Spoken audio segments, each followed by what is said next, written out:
उम्मत मुस्लिमा समेत पूरी दुनिया की निगाहें इस वक्त तुर्की पर मरकूज हैं। तुर्की चंद ही महीनों बाद क्या करने जा रहा है?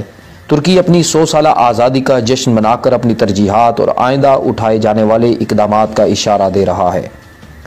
तुर्की के सदर तैयब एर्दोआन ने पूरी दुनिया को ललकारते हुए वाज़ेह पैगाम दिया है कि तुर्की अपनी सालमियत और बका पर समझौता हरगिज़ नहीं करेगा और हम तुर्की की जानिब उठने वाली हर टेढ़ी आंख को बाहर निकाल देंगे। नाजरीन, 2023 मुआहिदा लोज़ान के एहतिताम का साल है। ये मुआहिदा आखिर है क्या, और क्या इस मुआहिदे के बाद तुर्की अपनी खिलाफत की बहाली की कोशिश कर सकता है? क्या तुर्की मुआहिदा लोज़ान से आज़ाद होकर उम्मत मुस्लिमा की तवक्कुआत पर पूरा उतर सकता है या नहीं? मुआहिदा लोज़ान के बाद एक और बड़ी मुसीबत जो तुर्की के रास्ते की रुकावट है वो है सेवरे मुआहिदा। सेवरे मुआहिदा क्या चीज़ है? मुआहिदा लोज़ान के बाद सेवरे मुआहिदा क्यों परेशान कर रहा है अहलियान तुर्की? तुर्की वो मुल्क है जिसने दुनिया के 3 बर्रे आज़मों पर तकरीबन 625 साल तक बड़ी ही शान और शौकत के साथ हुकूमत की है। उस वक़्त तुर्की का नाम अनातोलिया था।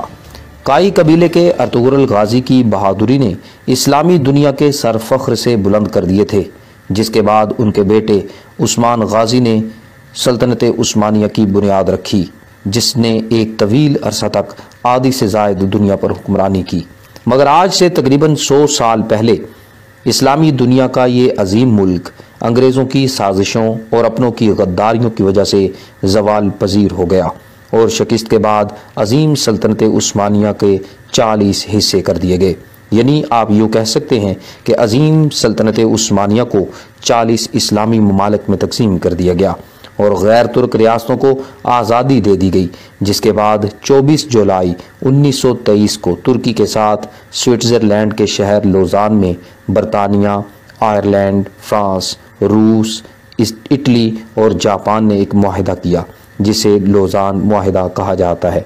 इस मुआहिदे की रूह से तुर्की की माईशत और दीगर उमूर पर पाबंदियाँ आयद कर दी गईं। तुर्की में खिलाफत उस्मानिया को ख़त्म करके उसे सेकुलर मुल्क करार दे दिया गया। तेल निकालने की इजाज़त भी छीन ली गई। आबनाए बासफोर्स, जिसे बहीरा मुर्दार कहा जाता है, उसको बैनुल अक़वामी रास्ता बना दिया गया, जिसकी रूह से तुर्की अपने समंदरी रास्ते से गुजरने वाले गैर मुल्की बहरी जहाज़ों से कोई टैक्स वसूल नहीं करेगा। इन शराइत पर अमल करते हुए मुस्तफ़ा कमाल अतातुर्क ने सेकुलर हुकूमत की बुनियाद रखी और तुर्की को नए सिरे से मुनज़्ज़म करके इनकरा को जदीद तुर्की का दारुल हुकूमत बना दिया। नाज़रीन, तुर्की ने लोज़ान के मुआहिदे के तहत आयद पाबंदियों के बावजूद तरक्की का सफ़र जारी रखा हुआ है और आज तुर्क सदर तैयब एर्दोआन की हुकूमत ने IMF का तमाम कर्जा ख़त्म करके तुर्की को IMF के चुंगल से बाहर निकाल लिया है। तुर्की यूरोपीय यूनियन कस्टम का मेंबर मुल्क है, जिसकी वजह से तुर्की को यूरोपीय यूनियन ममालिक में ड्यूटी फ्री एक्सपोर्ट की सहूलत भी हासिल है। तुर्की में आबनाए बासफोर्स पर कायम बासफोर्स पुल एशिया को यूरोप से मिलाता है। तुर्की G20 ममालिक का रुकन और दुनिया की 17वीं उभरती मईशत है। तुर्क फौज नेटो की दूसरी बड़ी आर्मी है, जबकि तुर्की दुनिया भर के सयाहों की तवज्जो का मरकज़ है, जहां सालाना 7 करोड़ से ज़ायद गैर मुल्की सयाह आते हैं। तुर्की के सदर तैयब एर्दोआन के विजन के मुताबिक तुर्की 2023 तक दुनिया की 10वीं बड़ी मईशतों में शामिल हो जाएगा। विजन 2023 में तुर्की की मजमूई कौमी पैदावार यानी GDP 2.6 खरब डॉलर, फी कस आमदनी $25,000, एक्सपोर्ट $500 अरब और सियाहत में दुनिया के 5 बड़े ममालिक में शामिल होने का हदफ रखा गया है। तुर्की के कौंसल जनरल तोलगा ओकाक की काविशों से पाकिस्तान और तुर्की में सियाहत को तेज़ी से फ़रोग़ हासिल हो रहा है। माह जुलाई 2023 में 100 साला मुआहिदा लोज़ान ख़त्म हो रहा है, जिसके बाद तुर्की अपना तेल निकालने और फ़रोख्त करने में आज़ाद होगा, जिससे तुर्की की मईशत मजबूत हो जाएगी। वो एक अमीर तरीन मुल्क बन जाएगा और पूरी दुनिया में एक बार फिर मुस्लिम ममालिक को अपने साथ शामिल करके एक मजबूत इस्लामी ब्लॉक बना सकता है, जो अमेरिका और उसके इत्तेहादियों के लिए नाकाबिले बर्दाश्त है।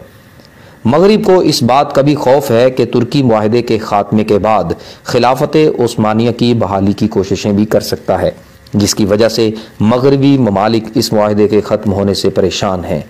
اس اہم مسئلے پر مغرب کا موقف یہ ہے کہ سلطنت عثمانیہ اور مغربی اتحادی طاقتوں کے مابین 10 اگست سن 1920 کو ہونے والا اصل معاہدہ سیورے کہلاتا ہے، جبکہ 24 جولائی سن 1923 کا معاہدہ لوزان کمال اتاترک کے جمہوریہ ترکی اور مغربی طاقتوں کے مابین ہوا تھا، جس کا سلطنت عثمانیہ سے کوئی تعلق نہیں، اور معاہدہ لوزان کی میعاد 100 سال نہیں بلکہ یہ غیر میعادی معاہدہ ہے جس کی کوئی مدت مقرر نہیں تھی۔ معاہدہ سیورے کی روح سے سلطنت عثمانیہ کے مختلف جزائر یونان کے حوالے کر دیے گئے تھے۔ ترکی عسکری طور پر فرانس، اٹلی اور برطانیہ کے زیر قبضہ آ گیا تھا۔ عراق اور مصر برطانیہ، جبکہ شام، تیونس، الجزائر اور لیبیا اٹلی کے قبضے میں چلے گئے تھے، جبکہ سعودی عرب شریف مکہ کے زیر تسلط سلطنت حجاز قرار پائی۔ اس طرح ترکی کے مالی وسائل 3 مغربی ملکوں برطانیہ، فرانس اور اٹلی کے حوالے کر دیے گئے تھے۔ ترکی کے موجودہ صدر طیب اردوان ایک اسلام پسند لیڈر ہیں جنہوں نے یورپین ماحول میں ڈھلے ترکوں کو آہستہ آہستہ دین کی طرف راغب کیا۔ ڈرامہ ارطغرل غازی ایک تحریک کی شکل میں انقلاب برپا کر سکتا ہے، اور ان حقائق کے پیش نظر 2023 کے بعد کا ترکی مسلم امہ کے لیے ایک مرتبہ پھر اہم کردار ادا کر سکتا ہے۔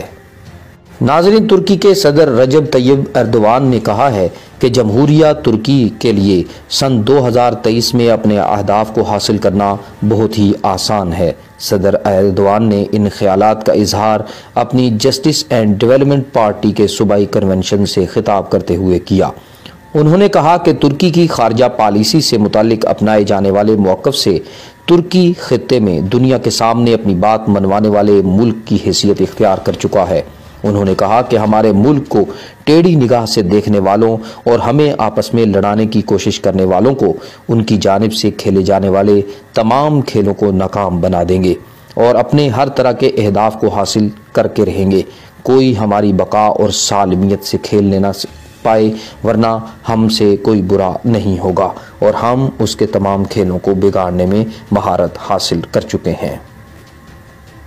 ناظرین، صرف معاہدہ لوزان ہی ایسا نہیں ہے جو اسلامی ریاست کے قیام میں رکاوٹ ہو۔